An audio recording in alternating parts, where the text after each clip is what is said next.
L'apôtre Paul disait plusieurs fois, priez pour nous, priez pour moi. Alors si l'apôtre Paul, cet homme de Dieu, a demandé cela, je ne vois pas quel serviteur de Dieu sur la terre ne devrait pas le demander. Donc priez pour nous, pour qu'il nous soit donné la pensée du Saint-Esprit. La parole de Dieu qui est apportée sans la pensée du Saint-Esprit est de la théologie, de l'enseignement, ça touche la tête, mais ça ne descend pas dans le cœur. Donc c'est très important que vous priez pour cela. Nous vous rappelons les réunions de la semaine, ici le mardi et le jeudi, et également sur le Zoom, pour tous ceux qui partagent de plus en plus ces réunions qui sont transmises par le Zoom. Merci à tous ceux qui s'en occupent, tous ceux qui enregistrent et tous ceux qui, à côté, transmettent le Zoom. Que Dieu vous bénisse. Vous aussi qui êtes sur le Zoom, priez pour nous. La semaine dernière, nous étions en Belgique et nous avons pu accueillir une quarantaine de personnes qui sont exactement dans le même cas de figure que nous, qui veulent que l'Église soit l'Église de Jésus-Christ. Donc nous travaillons à cela. Il y a un pasteur qui est à même de pouvoir s'occuper de ce groupe de chrétiens en Belgique. C'est pour cela que nous y avons été, de la même manière que la semaine prochaine, nous irons à Orthez dans les Landes pour rencontrer des chrétiens de cette région qui, pour les mêmes raisons, veulent se retrouver avec le pasteur Vincent Luc. Si vous pouvez noter son nom, c'est bien, comme ça vous pouvez prier pour lui, comme le pasteur Van Brabant qui est en Belgique. Le 28 et le 29 janvier, je le dis à l'avance parce que c'est important que ces annonces soient communiquées. Vous voyez, c'est par rapport à une annonce qu'un couple de pasteurs de Marseille qui ont quitté leur dénomination par rapport à l'apostasie nous ont demandé de les rencontrer pour pouvoir ouvrir une église dans un certain quartier de Marseille, ce qu'on va faire d'ailleurs dans quelques semaines. Donc nous aurons une rencontre pastorale, c'est vraiment très très très important, peut-être que vous ne comprenez pas, et c'est pas grave, ce qui se passe vraiment, mais en France, dans maintes dénominations, des pasteurs découragés, épuisés, etc., ont souvent remis le tablier et ils veulent faire le point. Donc le 28 et le 29 janvier, ici même à Toulouse, dont nous recevrons des serviteurs de Dieu, même de l'ancienne dénomination dans laquelle nous étions, parce que nous aimons les frères et nous voulons être une source de bénédiction pour tous les serviteurs de Dieu, tous. Nous voulons les bénir. Vraiment, c'est sincère. J'ai compris, en faisant ce genre d'annonce, en ayant ce genre de propos, j'ai compris que certaines paroles étaient plus importantes que les prières. Je l'ai compris, c'est biblique. Mais je vous le dis. Le 31 décembre, nous aurons ici même une longue veille parce que des frères et des sœurs veulent terminer l'année dans la communion fraternelle. Il y a même des gens d'autres régions qui m'ont téléphoné pour me demander si nous en faisions une pour pouvoir se retrouver avec des bien-aimés. Michael nous a abandonnés ce matin, il est à Bordeaux pour rencontrer les frères et les sœurs qui s'occupent de cette église. Voilà mes frères et sœurs, que le nom du Seigneur soit béni. Nous allons donc ouvrir le Saint-Livre. Alors je n'avais pas prévu de le mettre, mais je l'ai quand même à cœur. J'aimerais qu'on lise ce verset, parce que ça va aider certains, c'est sûr. C'est dans Matthieu chapitre 9, si je ne me trompe pas. Ce n'était pas prévu, mais j'y tiens. Je pense que c'est important pour certains au milieu de nous. C'est pas Matthieu, c'est Luc. Pardon, excusez-moi. Luc chapitre 9. Le Seigneur leur parle de choses importantes. La croix, c'est toujours important. Est-ce que c'est toujours important la croix dans votre vie? Si la croix n'est plus importante aujourd'hui, vous n'allez pas bien.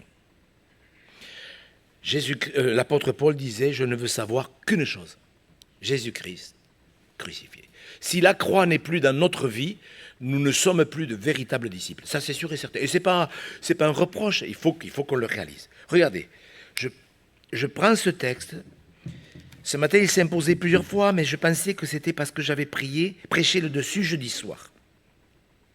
Dans Luc au chapitre 9, au verset 44, Jésus leur dit, pour vous, écoutez bien ceci. Quand Jésus dit écoutez bien, il faut bien écouter. Le Fils de l'homme doit être livré entre les mains des hommes. Voilà. Alors moi j'ai calculé, j'ai compté, c'est la 8e fois, en tous les cas dans les Écritures, que Jésus leur parle de sa mort, de son arrestation, de sa crucifixion, de sa flagellation et de sa résurrection. Et les disciples ne comprenaient pas cette parole. Elle était voilée pour eux, afin qu'ils n'en aient pas le sens. Et ils craignaient de l'interroger. Bon, ça s'explique.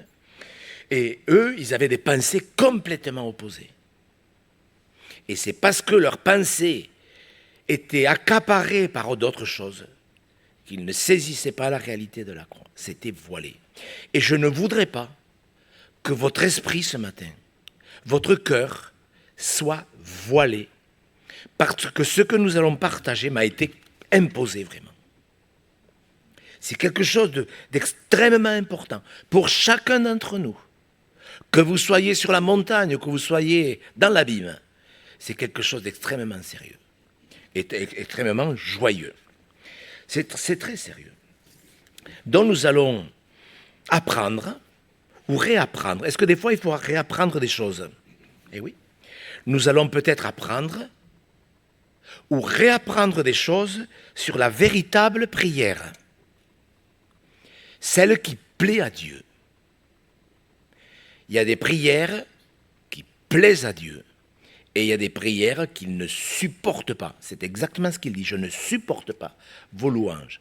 Je n'écoute pas vos prières. D'un côté, on pourrait, voyez, être déséquilibré et prendre tous les textes où Dieu parle des mauvaises prières. Et d'un autre côté, c'est absolument important, vital, de comprendre ce qu'est la prière que Dieu exauce. C'est important. Moi, j'avais prévu cette semaine de parler sur le Saint-Esprit, mais je peux vous dire que quand quelqu'un est rempli du Saint-Esprit, il va comprendre ce qu'on va lire, ce qu'on va partager. La prière, la vraie prière, elle nous met en relation avec notre Sauveur, en communion. Vous voulez continuer la course, vous voulez être prêt, vous voulez veiller, vous voulez être prêt quand Jésus reviendra vous chercher. Quand est-ce que Jésus peut vous reprendre? Quand est-ce que Jésus peut vous prendre? Mais, moi, une fois, le pasteur qui me formait, il me disait, Gérard, parce que moi j'étais curieux, alors il me posait plein de questions. Et il me disait, qu'est-ce que c'est qui nous appartient? J'ai dit, la journée, moi j'avais dit, la journée. Non, Gérard, il me dit, c'est la seconde. La minute d'après ne nous appartient pas. Alors nous voulons apprendre à prier. Est-ce que les apôtres ont dit, apprends-nous à prier? Eh bien, même nous, si nous avons des années de conversion, nous pouvons continuer en toute simplicité, dire, Seigneur, apprends-moi, réapprends-moi à prier la prière que tu aimes. Parce que la vraie prière, elle améliore notre communion, ça c'est sûr. Et un chrétien de 30 ans de conversion, qui n'a pas vu sa communion s'améliorer, c'est qu'il y a peut-être quelque chose dont il n'a pas été enseigné. Et je reviens. Je veux être très sérieux, parce que je pense qu'en partie, nous sommes responsables de ne pas avoir bien enseigné les gens. Je l'ai dit tout à l'heure, je pense que si nous sommes là ce matin, à peu près tous, c'est parce qu'il y a des gens qui ont prié pour nous. Oui ou non? Vous vous souvenez des gens qui ont prié pour vous? Des parents, des oncles, des tantes. Vous croyez que ce que je dis, ça tient debout? Que si on est là ce matin, c'est parce que des gens ont prié pour nous. Et je crois que ça serait bien que nous aussi, nous ayons des prières qui permettent à d'autres personnes de rentrer dans le royaume des cieux. Vous êtes d'accord pour cela? C'est important. Vous voulez faire entrer des hommes et des femmes dans le royaume des cieux? Ouais. Alors on va faire des lectures. Je vous encourage à en noter certaines, surtout certains versets où l'on voit comment Dieu aime la prière. Dans Genèse au chapitre 4, on va faire on va partir. Je vais faire l'enseignant un peu.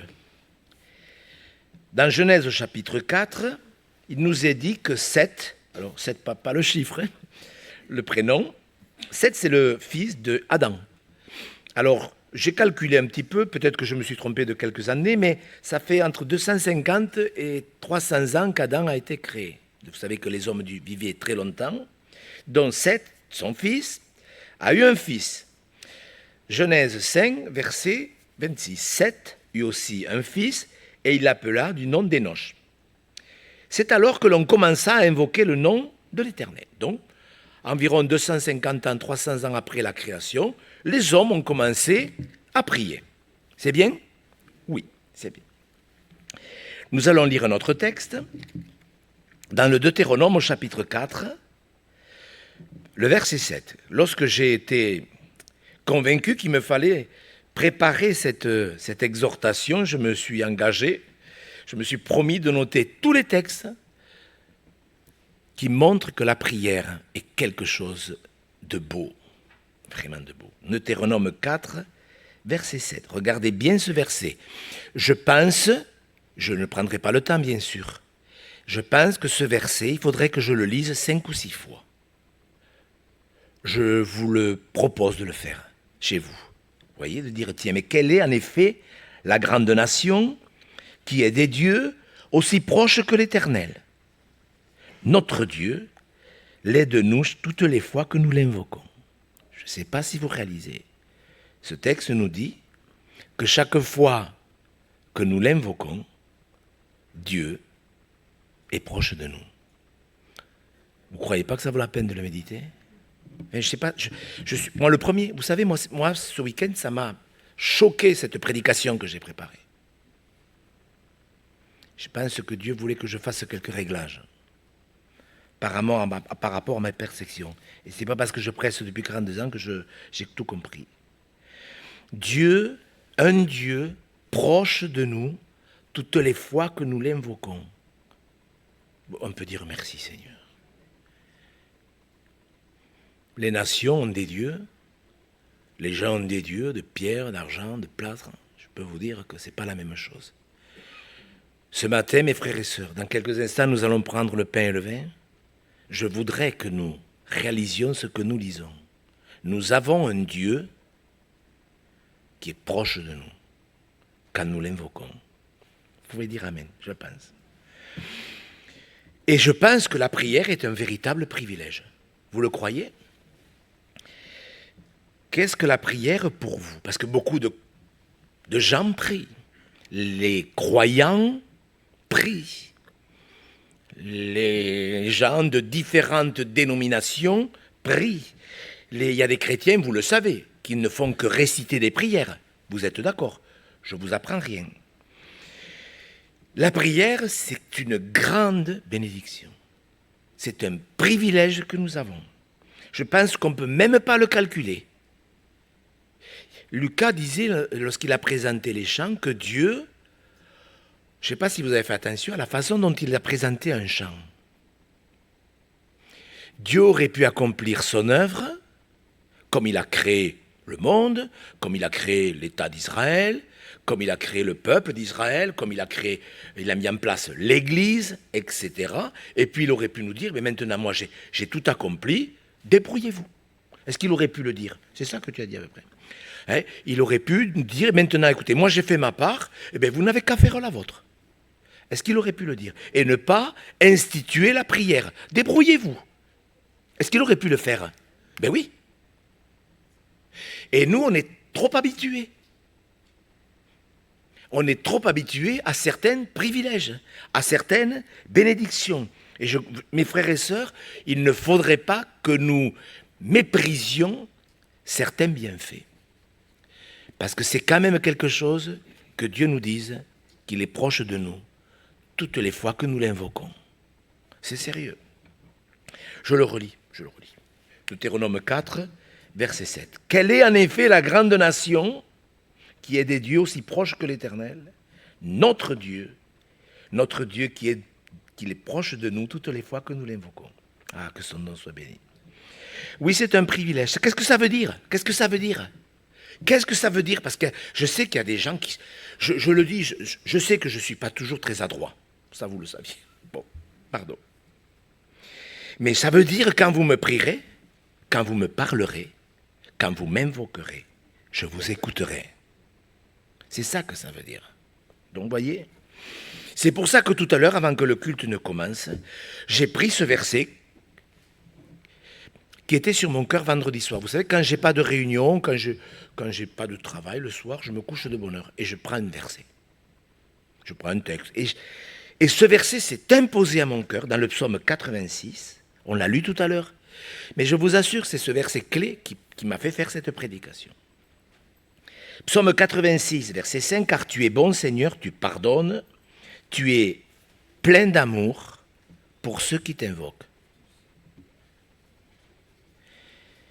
Vous savez, il y a des versets sur la prière, ça fait peur. Je pense, je ne l'ai pas marqué, mais on peut le mettre, c'est le Proverbe 28, 9.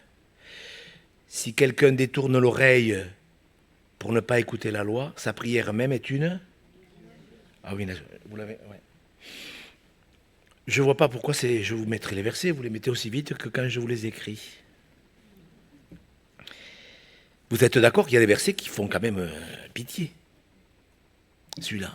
Mais le psaume 86, verset 5, « Tu es plein d'amour pour tous ceux qui t'invoquent. » Je voudrais, mes frères et sœurs, qu'il n'y ait pas de voile sur vos yeux spirituels, sur vos oreilles spirituelles. Je voudrais que vous compreniez ce matin que Dieu veut nous apprendre quelque chose sur la prière. Vraiment. Il faut méditer, il faut réfléchir. Vous êtes d'accord? C'est écrit dans la Bible que heureux l'homme qui médite. Est-ce qu'il nous est demandé de réfléchir? Ben oui. Il faut s'interroger. Parce que quand même, si mes prières ne sont jamais exaucées, si mes prières sont de vaines redites, si je répète toujours des choses depuis 3 mois, 3 ans, pour rien, il faut que je m'interroge. C'est pas possible, c'est pas la prière que Dieu veut que je fasse. Nous devons comprendre quelle est la prière qui plaît à Dieu. La prière que Dieu attend. Tu es plein d'amour pour ceux qui t'invoquent. Vous voulez l'apprendre par cœur, ce verset? Vous voulez le méditer? Est-ce que ça ne vous touche pas que non seulement Dieu nous dise « Quand tu prieras, je t'écouterai », mais quand tu prieras avec ton cœur, je serai plein d'amour pour toi. On n'a pas besoin d'amour? Franchement, vous avez besoin d'être aimé? Vous vous sentez aimé? On a besoin d'être aimé. Que personne joue les grands costauds, là, ça n'existe pas, ça. On a tous besoin de se sentir, de se savoir aimé. Tu es plein d'amour pour tous ceux qui t'invoquent. Un autre verset. Alors, en plus, je vais le faire, peut-être qu'un jour j'y reviendrai dessus. Dans le psaume 145, verset 18, il y a un autre verset qui montre comment Dieu voit la prière. Et si ça a été écrit, c'est parce qu'on a besoin de le savoir. C'est important. On ne va pas prendre que des versets où Dieu dit « Quand vous priez, j'écoute pas ». C'est vrai qu'on va voir ce que Dieu écoute, justement.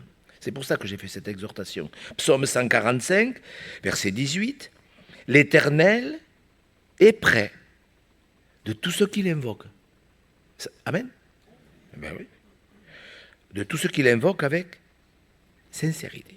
Là, déjà, on a un élément de réponse. Quelqu'un de vrai.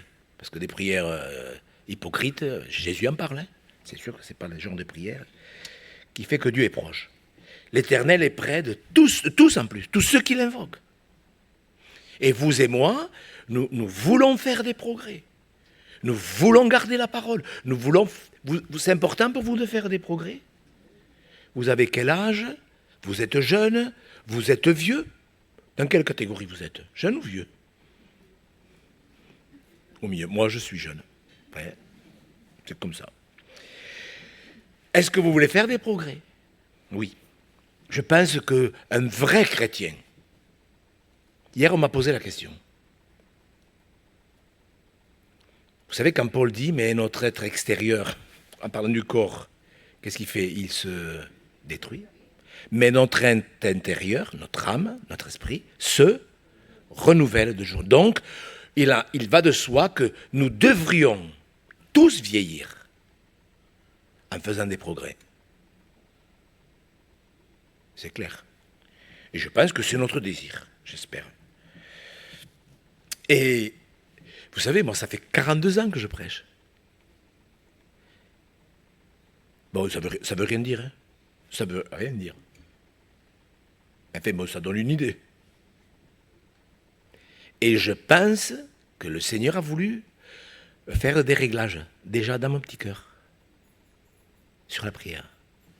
Parce que moi, j'ai une façon de voir les choses, elle n'est pas toujours juste, elle n'est pas forcément équilibrée, c'est sûr. Et quand on prie, je crois que la première chose, c'est écrit déjà. Ce que je vous dis, c'est écrit. Hein. Mais c'est la façon de le dire ou de ne pas le voir, ou de le dire mal.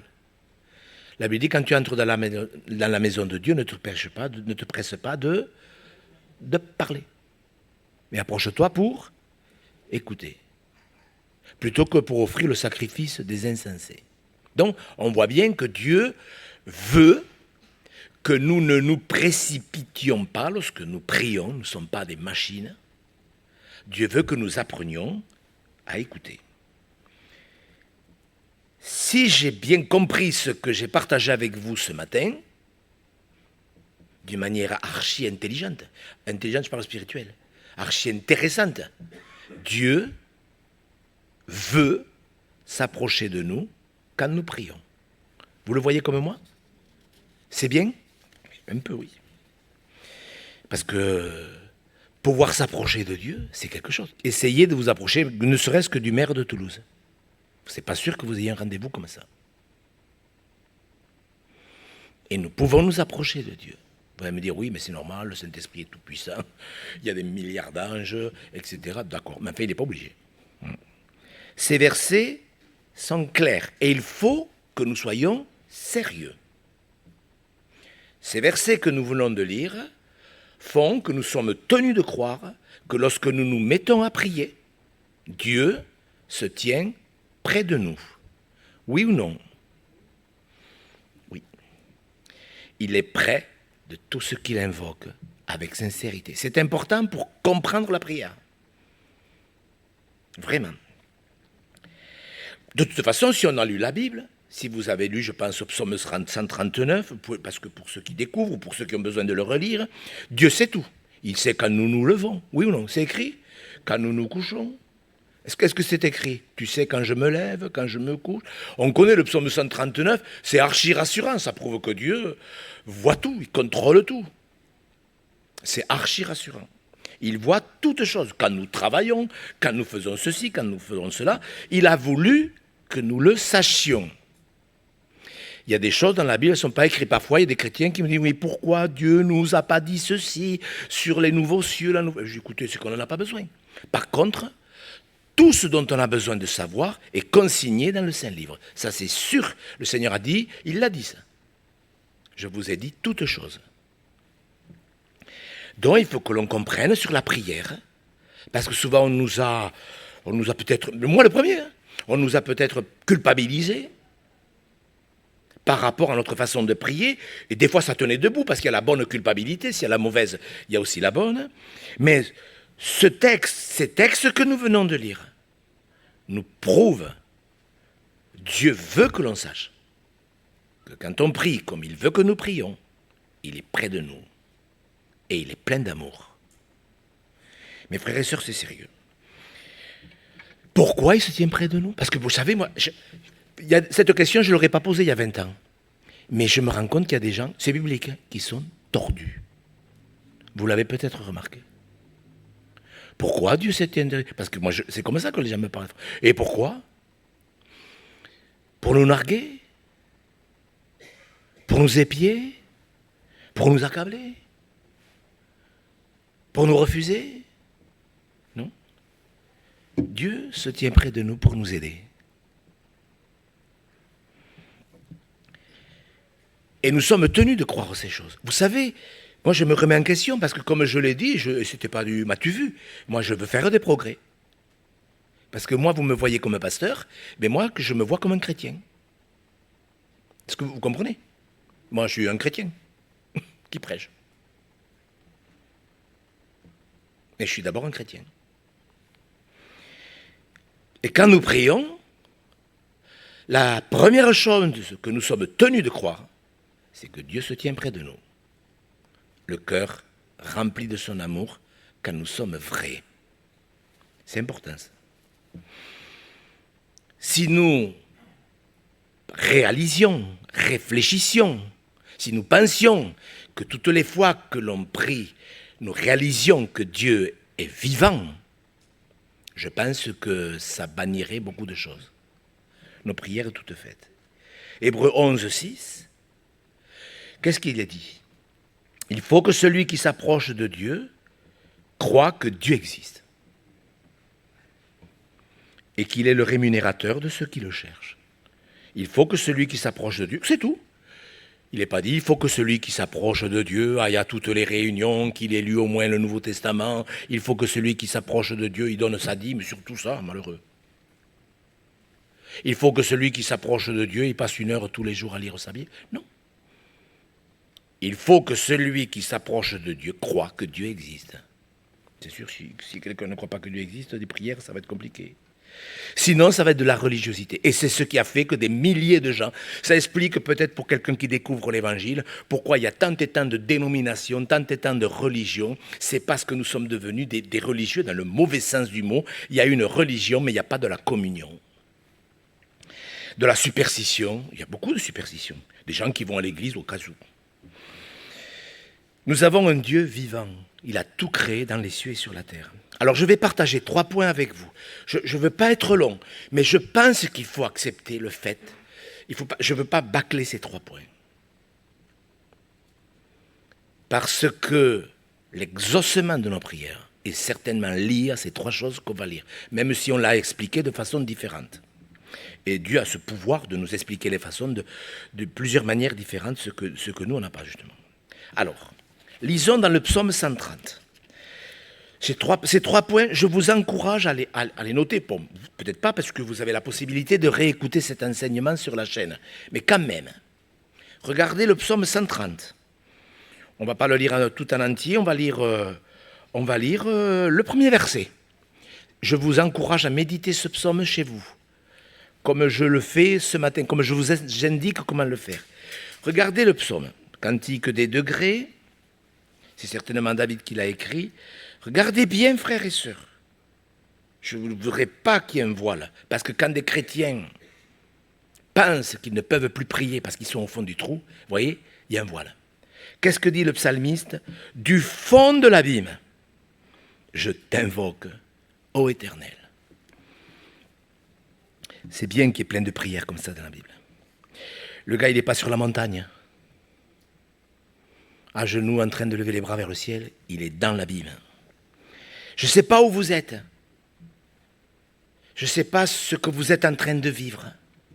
Mais les témoignages que l'on me rapporte chaque semaine, ces serviteurs de Dieu, découragés, épuisés, qui ont abandonné le ministère pour telle et telle raison, enfin des drames, des situations en plus qu'on comprend facilement. Avec tout ce qu'on voit, c'est facile à comprendre.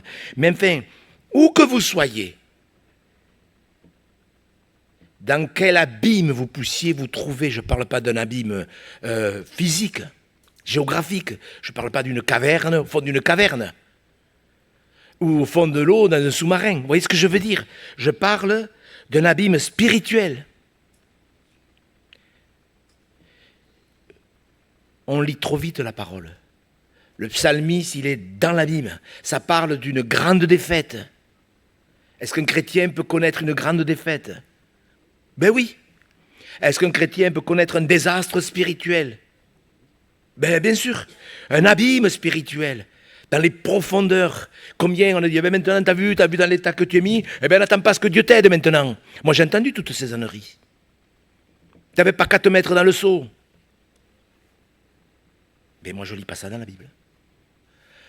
Moi, je lis, et ce n'est pas qu'une fois, du fond de l'abîme, j'ai invoqué l'Éternel. Que son nom soit béni. Dans l'épreuve, une épreuve profonde, je ne sais pas quelle a été l'épreuve, moi je pourrais vous le dire, c'est facile, il y a des épreuves, on s'en rappelle. Et Dieu, il connaît. Et je suis sûr que si le Seigneur a mis sur mon cœur cette exhortation, c'est parce que nous allons voir de plus en plus de chrétiens qui se sont fait piéger, parce qu'on peut être dans l'abîme à cause d'une épreuve, mais à cause de son propre péché aussi. Est-ce qu'on peut s'être loupé soi-même? Et dans cet abîme-là, Dieu peut intervenir? Ben oui, on va le voir. une épreuve. Oui, je peux revenir à Dieu. Jérémie 3. Alors ça c'est bien par contre.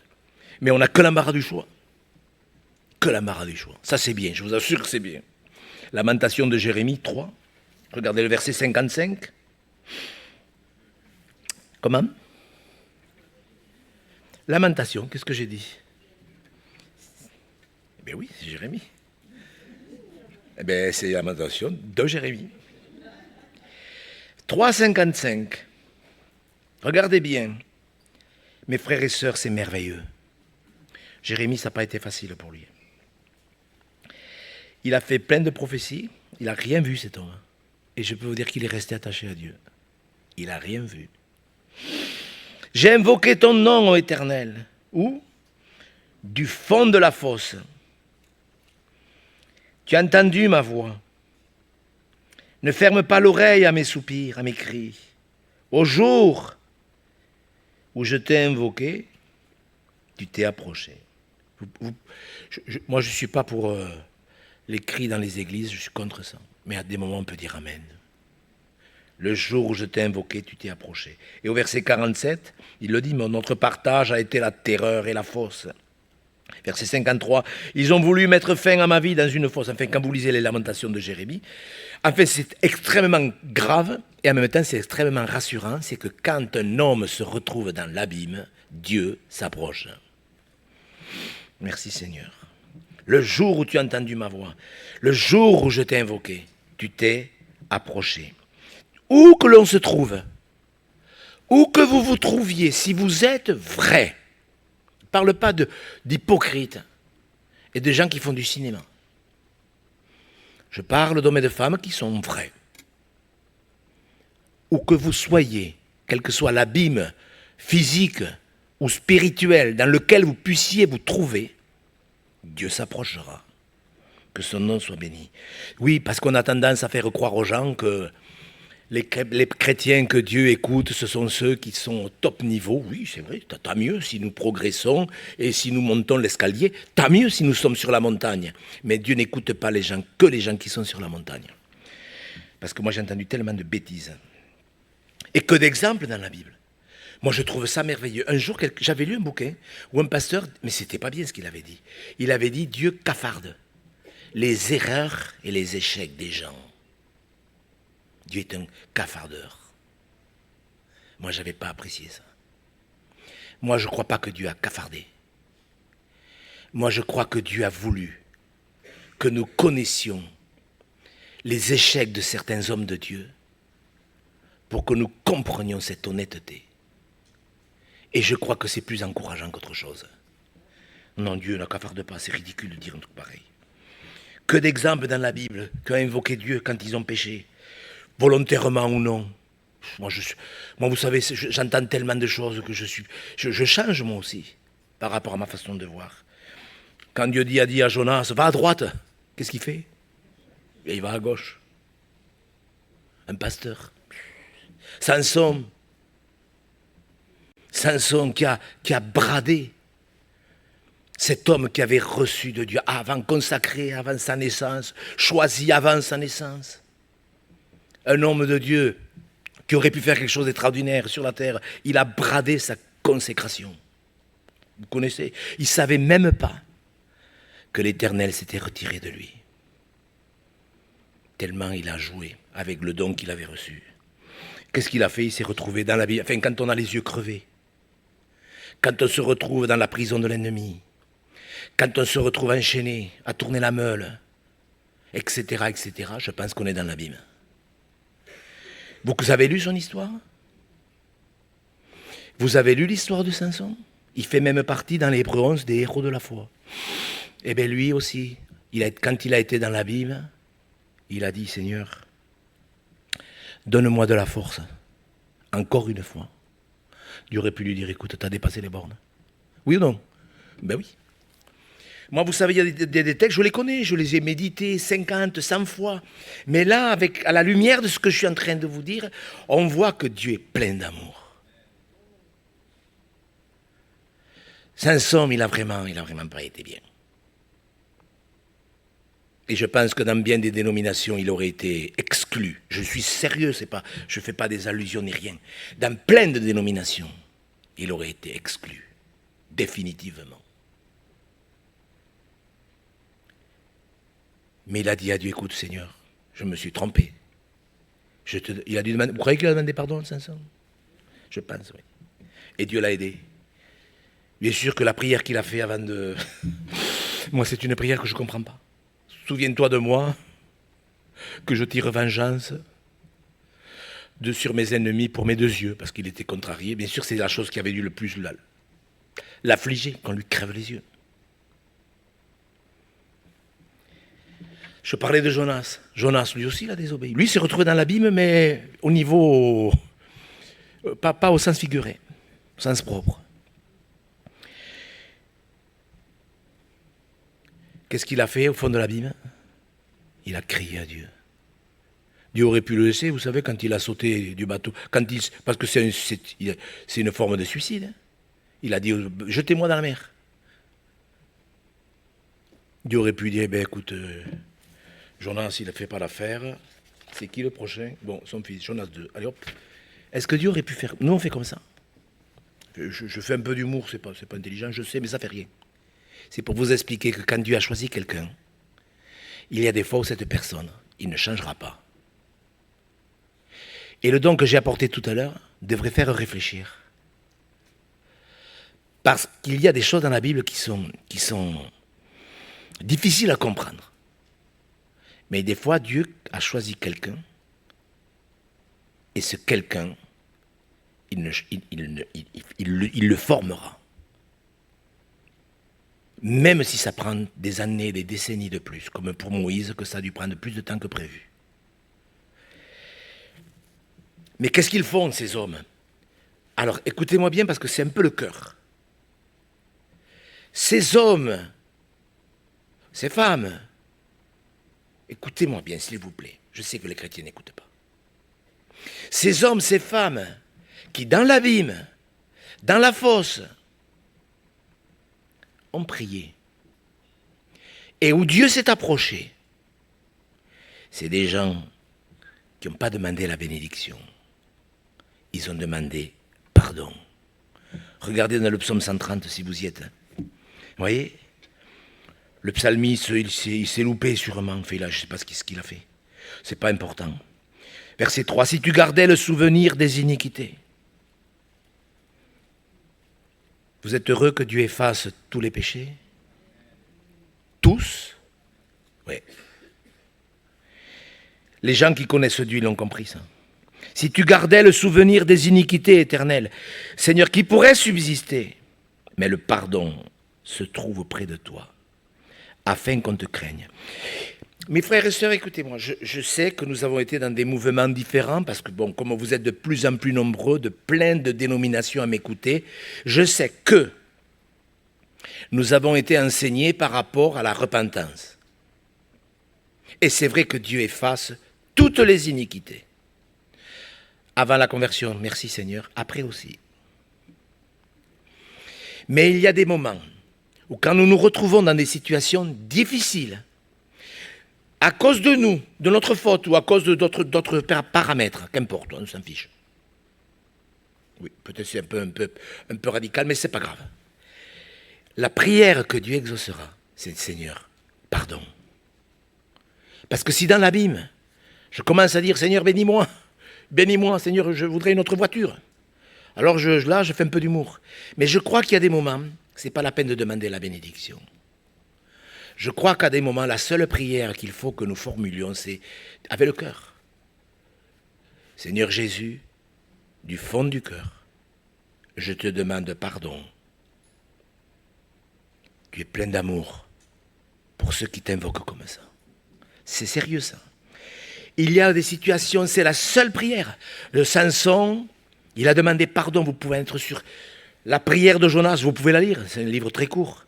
C'est sûr qu'il se souviennent de Dieu, bien sûr, qu'il y a des situations où Dieu peut permettre qu'on se souvienne de lui. C'est bien ou c'est pas bien? Ben oui. C'est pas enrichis-moi. Vous savez, des fois dans l'épreuve, ah Seigneur, fais ça, je suis malheureux, mais donne-moi ça. Alors moi, je ne veux pas juger, parce qu'en plus, Dieu veut bénir matériellement.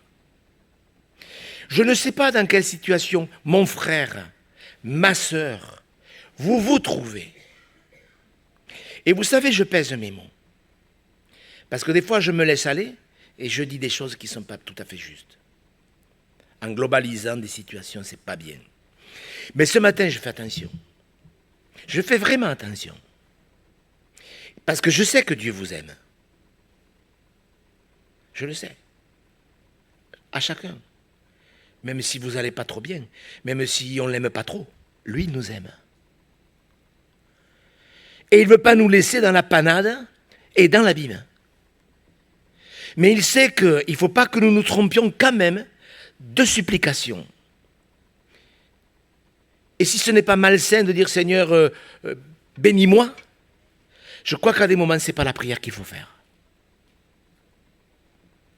Quand on est dans l'abîme, il ne faut pas demander la bénédiction. Quand on est dans l'abîme, il faut me dire, je sais Seigneur que le pardon se trouve près de toi et que tu me pardonneras. Ce n'est pas du blablabla. Si vous avez bien écouté les prédications de dimanche dernier, qui étaient vraiment excellentes, et mardi, de Michael sur la repentance, la prière de repentance, ce n'est pas une repentance bidon. Parce que la vraie repentance, elle renouvelle un esprit bien disposé. Je vous encourage à écouter la prédication de dimanche dernier si vous ne l'avez peut-être pas bien écoutée. Est-ce qu'on peut demander à Dieu des bienfaits? Oui. Bien sûr. Mais je crois qu'il s'en occupe des bienfaits. Vous croyez que si on cherche d'abord le royaume de Dieu et sa justice, tout le reste peut nous être donné par-dessus? Moi, je le crois.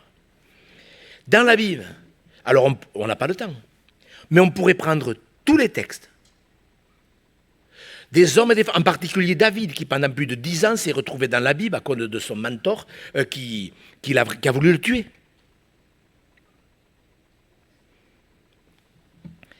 Dans l'abîme, vous savez que ce n'est pas mon genre de prédication. Dans l'abîme, dans la fosse, dans la situation où vous êtes, si vous priez avec votre cœur, Dieu s'approchera. Il vous écoutera. Vous connaissez l'histoire du roi Manassé, je ne vais pas la prendre, mais lisez-la s'il vous plaît. Ce roi qui a été pire que les rois païens. On va peut-être juste lire sa prière. Ouais, parce que ça vaut le coup quand même. 2 Chroniques 33, je n'avais pas prévu, je ne sais pas si je l'avais marqué. Je l'avais marqué? Non. De toute façon, je ne marque plus rien parce que vous le faites aussi vite que quand je le marque. Ça m'évitera du travail. 2 Chroniques 33. Regardez, si je ne me trompe pas, 2 Chroniques, c'est un roi qui a, mais vraiment, oui c'est 33, 2 Chroniques 33. Il faudra, lisez ce chapitre et voyez cet homme comment il a été mauvais, il a entraîné tout Israël dans le péché, tous les anciens, les sacrificateurs, il a fait un mauvais boulot vraiment. Verset 9, à cause de Manassé, oui, à cause de lui, Juda et les habitants de Jérusalem s'égarèrent et firent le mal, plus que les nations que l'Éternel avait détruites, devant les enfants d'Israël. L'Éternel parla à Manassé et à son peuple, vous voyez, ils n'y firent pas attention. Alors, l'Éternel fit venir contre eux les chefs de l'armée du roi d'Assyrie, qui saisirent Manassé et le mirent dans les fers. Ils le lièrent avec des chaînes d'airain, le menèrent à Babylone, dans l'abîme. Enfin, c'est moi qui l'ajoute. Lorsqu'il fut dans la détresse, il implora l'Éternel, son Dieu. Il s'humilia profondément devant le Dieu de ses pères. Il lui adressa ses prières, et l'Éternel, se laissant fléchir, exauça ses supplications et le ramena à Jérusalem dans son royaume. Et Manassé reconnut que l'Éternel est Dieu. Vous voyez la dernière phrase? Manassé, il croyait en Dieu, il savait. Mais c'est une chose de croire en Dieu, et c'est une autre chose de reconnaître qu'il est mon Dieu. Vous voyez? Et Dieu, dans l'abîme, il était dans l'abîme, lui. Parce qu'en plus, à l'étranger, il aurait dû y rester. Ce n'était pas possible qu'il sorte. Moi, je ne l'aurais pas fait sortir. Mais Dieu connaissait son cœur. Et Dieu, il connaît votre cœur. Vous savez, je prêche, vous me regardez. Peut-être que vous regardez la façon dont je prêche, j'en sais rien, je ne sais pas comment vous faites. Mais Dieu regarde à votre cœur, maintenant. Et il voit si vous dites, oui Seigneur, je veux changer ma façon de prier, je veux régler ce qui doit être réglé. C'est important, mes frères et sœurs. Lisez ces histoires. Non, Dieu ne cafarde pas. Dieu a eu l'honnêteté de nous montrer que tous les hommes de Dieu ont eu leurs points faibles, leurs manquements et leurs faiblesses. Et si notre communion n'a été que superficielle, que légère, que mécanique, des prières sans cœur, sans feu, eh bien c'est pour ça que Dieu veut nous interpeller ce matin. Il est bon pour tous ceux qui l'invoquent. Vous le croyez? Deuxième point, que Dieu veut nous apprendre ou réapprendre, c'est que vraiment, je pense qu'il faut que ça soit calé comme il faut. Le troisième point, c'est le plus important. Mais le deuxième point, vous le savez, mais je le répète, parce que je pense qu'il faut le faire. La première chose, le premier objectif de la prière, c'est la communion avec lui. C'est pas Seigneur fais ci, Seigneur fais ça, Seigneur donne ci, donne ça. Le premier objectif de la prière, ce n'est pas Seigneur remplis mon compte bancaire. Ce n'est pas donne-moi des biens, donne-moi une nouvelle voiture, bénis mon travail. Est-ce que Dieu veut bénir notre travail? Bien sûr. Mais si notre prière ne se résume qu'à des demandes intéressées ou même bien, moi je pense qu'il y a des gens qui sont vrais quand ils disent Seigneur, si tu me bénis matériellement, je ferai davantage pour ton royaume. Mais Dieu le sait tout ça. Dieu le sait, moi je ne suis pas capable de l'évaluer. Mais il faut que nous comprenions, que nous recomprenions, que nous gravions dans notre cœur cette pensée maîtresse pour que ces textes que nous avons lus au début correspondent. Il est près de tout ce qu'il invoque. Il est plein d'amour pour tout ce qu'il invoque. Je suis sûr que vous voulez cela. Si nous voulons que cela s'applique, il faut absolument que nous réalisions que le premier objectif de notre prière, c'est la communion avec Dieu. Qu'il nous accorde ses bénédictions ou pas, qu'il nous guérisse ou pas, etc. Bien sûr que c'est bien quand des gens sont bénis. Moi, je préfère voir que tous les chrétiens sont bénis que devoir aider. Ça nous arrive, on le fait discrètement.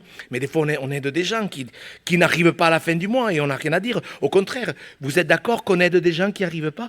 Mais moi, je préférerais que tous les chrétiens soient super dans l'abondance. Enfin, ce que je dis, c'est intéressé. Mais vous êtes d'accord avec moi? Bon, enfin, vous avez compris ma pensée. Beaucoup de chrétiens prient. Enfin, beaucoup de croyants prient. Pas pour la communion avec Dieu. Et quand Jésus dit, quand notre Père Céleste nous dit qu'il est plein d'amour pour ceux qui l'invoquent, on ne peut pas en déduire autrement qu'il parle des gens pour qui la prière, c'est d'abord la communion. Bien sûr qu'il faut prier pour la guérison, etc. des frères. Ne me faites pas dire ce que je n'ai pas dit. Bien sûr que Dieu veut bénir notre travail. Mais qu'est-ce que c'est qui est le plus important pour vous? La communion, c'est quelque chose. Ça nous met en phase avec la personne en face de nous. Qu'est-ce que c'est la communion avec Dieu? Parce que quelqu'un peut dire, oui, mais qu'est-ce que ça veut dire la communion avec Dieu? Peut-être que vous écoutez pour la première fois un sermon. Et vous dites, mais c'est quoi au fait, la communion avec Dieu? Quand vous êtes en communion avec quelqu'un, ça parle de quoi?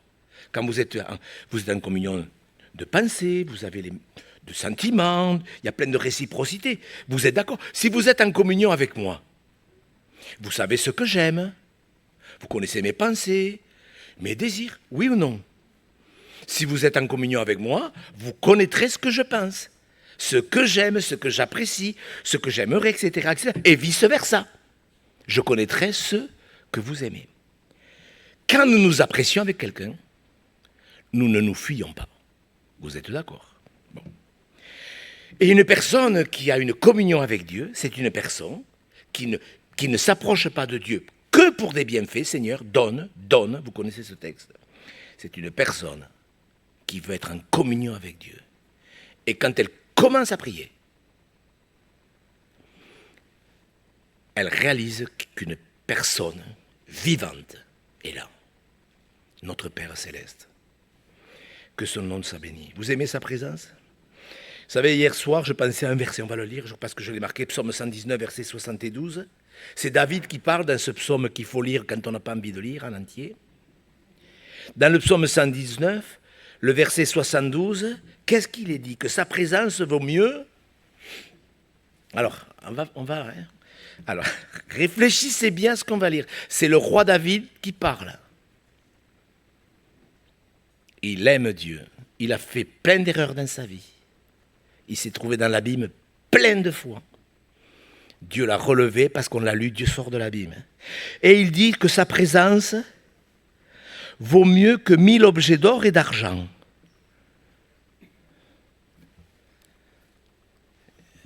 Alors vous allez amener 3 ou 4 tables. Dimanche prochain, vous allez récupérer 1000 objets d'or. Vous allez au Louvre, par exemple. Et on va les mettre là, les 1000 objets d'or, sur la table, sur les tables. Combien vous avez dit, monsieur Gau? 200? Non, 1000. 1000 objets d'or et d'argent, ça fait des sous. Oui ou non? Oui ou non? 1000 objets d'or. Qu'est-ce que vous en pensez, vraiment? Vous savez, l'or, on ne le prendra pas. Hein. Il y a même quelqu'un de bien qui a dit un jour, vanité des vanités, tout est vanité et poursuite du vent. Mes frères et sœurs, on ne prie pas pour obtenir. Bien sûr, c'est écrit, de toute façon. Approchez-vous du trône de la grâce pour obtenir. Mais on ne prie pas d'abord pour obtenir. Vous voulez être dans quelle catégorie? Des gens à qui Dieu dira, quand tu pries, je n'écoute pas. Ou vous voulez être dans la catégorie de ceux dont Dieu dit, je suis plein d'amour pour mon fils. Vous savez, tout ça, ça nous dépasse. Mais quand Dieu nous voit, il nous voit. Est-ce qu'il peut dire, oui, je suis plein d'amour? Il aime tout le monde, mais enfin quand même, bon. Est-ce que Jésus aimait plus Jean que Judas?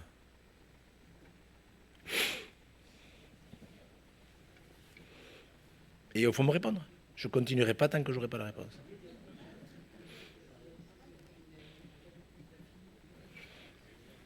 Corinne a répondu. Je continue. Jean était le disciple que Jésus aimait. Bien sûr qu'il aimait Judas. Mais il avait une affinité avec Jean profonde. Et mes frères, mes sœurs, il faut que nous intégrions dans notre cœur, pas dans notre cerveau, dans notre cœur cette affaire, que le premier objectif, même si vous ne demandez rien, tant pis. Vous voyez, je vais dire une bêtise. Vous avez 10 minutes à prier. Passez ces 10 minutes à le louer, pour être avec lui. Je crois que ça vaut la peine d'y réfléchir. Troisième point. Une fois que nous avons invoqué Dieu comme nous venons de le décrire, il faut que nous nous attendions à lui.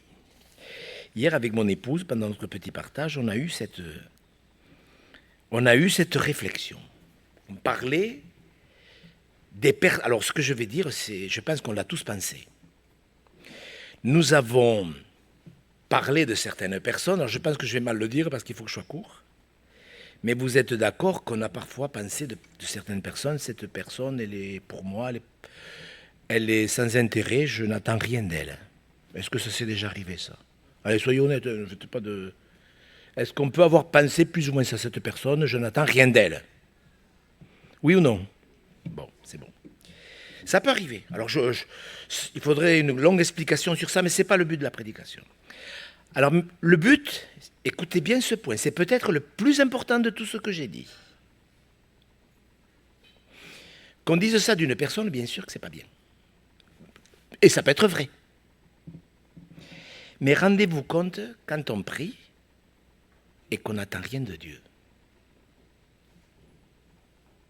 Réfléchissez bien. Qu'on n'attende rien d'une personne, ça tient debout. Mais quand on prie par habitude, par routine, qu'on dit « Oh, moi je prie, mais je ne sais pas si ça sert à quelque chose. » Vous l'avez jamais entendu, ça? Écoutez-moi bien, mes frères et sœurs. Quand on n'attend rien de Dieu, qu'est-ce qu'il faut en déduire? Je nous pose la question, nous sommes devant Dieu, le Seigneur est au milieu de nous, il est dans notre esprit parce que nous sommes le temple du Saint-Esprit. Mais quand je prie, bien sûr, vous comprenez, si je prie d'une manière routinière, mécanique, il faut prier, le pasteur nous a dit qu'il fallait prier, alors je prie, mais je me demande à quoi ça sert. C'est exactement pareil quand on dit d'une personne, Elle n'a aucun intérêt pour moi, je ne m'attends pas à ça, j'attends rien d'elle. Et ça s'appelle une offense envers Dieu. Et il ne faut pas s'étonner que des chrétiens ne soient pas exaucés. Parce qu'ils ont cette attitude devant Dieu. On ne prie pas pour prier. On prie et on s'attend à Dieu. Vraiment. Si je n'attends rien de lui, je ne sais pas si je suis dans un bon état d'esprit. Je l'ai entendu, ça. Mais vous l'avez tous entendu. Ouais, je prie, mais voilà, gna gna. Vous l'avez jamais entendu, ça? C'est triste. Hein? Si après nos prières, bien sûr, si c'est superficiel, c'est mécanique, tout ça, bon, j'ai pas envie de parler de ça. Mais si nos prières sont que des prières récitées, nous n'attendons rien de Dieu et c'est une offense. Parce que comme je l'ai bien expliqué, j'espère au début, quand on prie, le Seigneur s'approche de nous. Jérémie a dit, quand j'étais dans la fosse, j'ai invoqué ton nom, tu t'es approché de moi. Et si on avait pris une centaine de textes qui nous expliquent ça, nous serions pétris de reconnaissance. Et c'est une des raisons pour laquelle nous avons attristé le Saint-Esprit. Quand moi je vois des gens qui se disent remplis du Saint-Esprit, qui sont dans un si mauvais état d'esprit, on y reviendra. Je vais vous l'expliquer ce que c'est le baptême du Saint-Esprit. Même si je prends du temps pour le faire, mais là, vous voyez, je devais le faire ce matin, mais je voudrais d'abord que nous comprenions, peut-être pour bien comprendre ce qu'est la vie de l'Esprit, comprendre d'abord ce que c'est la communion avec Dieu. Si après mes prières, je répète, je n'attends rien de Dieu, c'est une offense envers notre Seigneur. Parce que quand on prie, on s'attend à lui. Hébreux 11, verset 1er, la foi est une ferme assurance des choses qu'on espère. J'ai lu dans une autre version, la foi est une ferme attente. Un chrétien, c'est écrit dans la Bible, un chrétien, dans Jacques 5, verset 7 à 8, je crois que je l'ai mis, un chrétien dont Dieu pourra dire qu'il est plein d'amour envers lui, qu'il est près de lui, tout près de lui, qu'il s'approchera de lui. C'est un chrétien qui ressemble à un laboureur. Il sème. Vous l'avez mis? S'il vous plaît. Merci. Voyez, le laboureur, quand il a semé, il range sa charrue, enfin sa herse, il range tout ce qu'il faut, son blé de reste, et il attend. Il attend le résultat. Et un chrétien qui n'attend pas quelque chose du Seigneur, ça ne va pas. Il offense Dieu. Jésus dit, ne ressemblez pas à ces païens qui s'imaginent qu'à force de paroles, ils seront exaucés. Vous connaissez, alors ce texte, il est beaucoup de chrétiens dans mon ministère, voilà, là ça sert 42 ans de ministère, m'ont dit, mais je ne comprends pas, Dieu dit qu'il ne faut pas ressembler aux païens qui, à force de paroles, pensent qu'ils seront exaucés. Et de notre côté, Jésus nous enseigne qu'il faut persévérer dans la prière, oui ou non? Qu'il ne faut pas cesser de prier. Alors il y a des gens qui m'ont dit, mais je ne comprends pas pourquoi Jésus dit. Ben parce que Jésus parle des païens qui s'imaginent qu'à force de paroles, ils seront exaucés. Tandis que les chrétiens, eux, ils prient et ils persévèrent et ils attendent. Quelle sorte de chrétiens sommes-nous? Des chrétiens qui prient pour prier? Ou des chrétiens qui prient et qui, comme les laboureurs, ils ont fait leur part, ils attendent. Les chrétiens, les vrais chrétiens, ils ne peuvent pas parler comme ça. Vous comprenez? Vous voulez être un vrai chrétien? Vous voulez honorer Jésus-Christ? Ne me répondez pas, mais répondez au Seigneur. Vous savez, souvent on écoute des sermons, tout ça, je le sais, moi j'aime la parole. Mais, voyez, si je vous pose la question, mais tendrement, vous voyez que je sais l'être, si je vous pose la question affectueusement, en sachant que les regards de notre Père Céleste sont sur nous maintenant. Je vous pose la question. Est-ce que vous voulez honorer le roi des rois? Il va de soi qu'un véritable chrétien ne va pas pouvoir se permettre de dire « je prie mais je ne m'attends pas, je n'attends rien ». Ce n'est pas possible. Un chrétien, il attend. Oui, un vrai chrétien, il sait ce qu'il fait. Il dépose sa prière, il va partir travailler. Il faut travailler. Mais j'ai déposé ma prière au trône de la grâce et je vais faire comme le laboureur. Je l'ai déposé à ses pieds, ma prière. Je l'ai déposé à ses pieds. Et je crois que, même si elle tarde, la promesse, c'est pas écrit quelque part ça? C'est écrit dans le livre d'Habacuc, si elle tarde la promesse, attends-la. Un chrétien, il sait attendre. Regardez dans le psaume 130, revenez, voyez, on aurait dû le lire en entier, c'est ce que j'aurais fait d'une autre façon, mais c'est pas grave. Vous voyez, quand il dit le pardon se trouve auprès de toi, il est dans l'abîme. Vous voyez, Dieu s'approche, c'est clair. Dieu s'approche et il dit, voyez à la fin du verset 5, j'espère en l'Éternel, mon âme espère et j'attends sa promesse. Oui, tu es plein d'amour pour ceux qui t'invoquent. Oui, tu es près de tous ceux qui t'invoquent. Mon âme compte sur le Seigneur. Vous pouvez le dire, ça vous pouvez le dire? Mon âme compte sur le Seigneur. Si Dieu vous a fait une promesse, et Dieu en a fait des promesses, il faut savoir attendre. Si vous êtes sur la montagne, si vous êtes dans l'abîme, il faut savoir attendre. Nous offensons le Seigneur quand nous ne savons pas attendre. Je vous assure que c'est vrai. J'ai déposé ma prière. Peut-être que ce soir, vous allez prendre un moment dans la prière. Vous allez dire, Seigneur, je sais que tu es près de ceux qui t'évoquent. Tu es plein d'amour, tu es là dans ma chambre. C'est écrit que quand tu pries, je ne veux pas tout trager, Seigneur. Et que ce moment où on va partager la Sainte Seine, s'il vous plaît, monsieur Casano. Même s'il faut persévérer. Vous savez, il y a une question qui m'est venue à l'esprit ce matin en priant. Je termine avec ça. Répondez honnêtement. Quel genre de chrétiens serions-nous devenus si toutes les fois que nous avons demandé quelque chose à Dieu, instantanément, il nous l'avait accordé? Seigneur, donne-moi une Mercedes tout à l'heure. Et qu'il y ait une Mercedes tout à l'heure devant l'église. Quel genre de chrétiens serions-nous devenus si instantanément Dieu avait exaucé chacune de nos prières? Alors répondez-moi. Égoïste. Qui c'est qui a dit égoïste? Voilà. C'est exactement le mot qui m'est venu à l'esprit quand je me suis posé la question. Égoïste. Dieu sait le chrétien que l'on doit devenir. Est-ce que vous êtes d'accord avec cette exhortation? Pas avec moi, avec cette parole. Mes frères et sœurs, le Seigneur est plein d'amour pour ceux qui l'invoquent. On va fermer les yeux. Si vous êtes baptisé, converti, si vous êtes engagé avec Dieu, vous pouvez prendre le pain et le vin. Si vous n'êtes pas encore engagé, restez recueillis. Vous pouvez être au bénéfice de ce moment de communion. Mais il est plein d'amour, le Seigneur, pour vous. Est-ce que vous êtes d'accord pour qu'on ferme les yeux, qu'on fasse une prière et qu'on demande à Dieu de vivre ce qu'on a partagé? Vous êtes d'accord? Seigneur notre Dieu,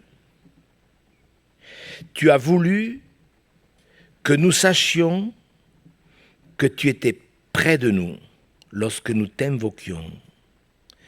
Tu as voulu que nous sachions que tu étais plein d'amour lorsque nous sommes vrais avec toi. Cela nous touche, Seigneur.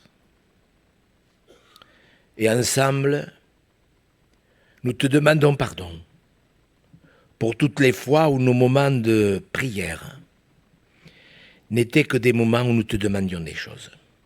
Et en plus, tu nous les as donnés. Mais nous voulons vraiment, Seigneur, prier pour être en communion avec toi et nous attendre à toi. Tous ensemble, nous te disons, nous attendons tes promesses, oui. Parce que le pardon se trouve auprès de toi. Et nous savons que ce pain et ce vin nous rappellent ton sang versé, ton corps brisé, oui, le merci pour cette affaire et le plus grand merci que nous pouvons te dire. Que ton nom soit béni, Seigneur Jésus.